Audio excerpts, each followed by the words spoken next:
আপনাকে সামনে কটা কথা নিয়ে আসলাম, কষ্টের কথাই। ধরেন, আমার দুইটা সন্তান থুইয়া আমি প্রবাসে থাকি, কতটা কষ্ট হয় আমি জানি।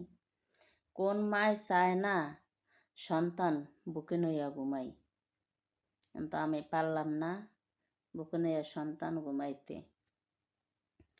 আমার ছোট সন্তানরা কষ্টেতেই বড় হইল।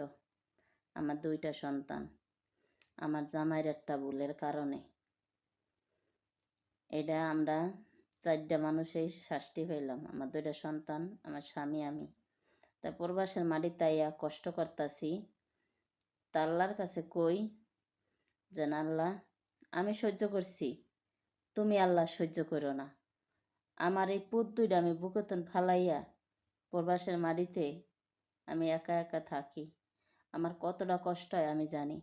আমার সন্তান যে আমার কল দেয়, আমার সন্তানরা ভিডিও কল দিয়ে আমার দেখে, সন্তান মুখে মিহি চাইলে আমার কান্না বাইরে জায়গা, কান্দা এসে পড়ে, আমি বলতে পারি না।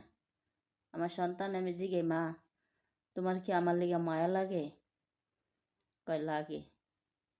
আমি কি দেশে আসবো না? কয় তুমি দেশে আসো। এই তোমার কিছু লাগবো? কয় না, আমার কিছু লাগবো না, তুমি দেশে আসো মা। তো সন্তান গো খারাপ লাগে, মায়ের যেন কাছে পায় না, কইতে পারে না, সন্তানরা কইতে পারে না, যেন কষ্ট লাগে। বুঝতে পারছেন? আমরা তো মা হাউমাউ করে কান্না করি, সন্তানরা এটি কষ্ট থাকলেও মনে সন্তানরা কইতে পারে না। বুঝতে পারছেন? কষ্ট লাগে। তো এই কথা কাউরে বুঝাইতে পারি না। বুঝতে পারছেন?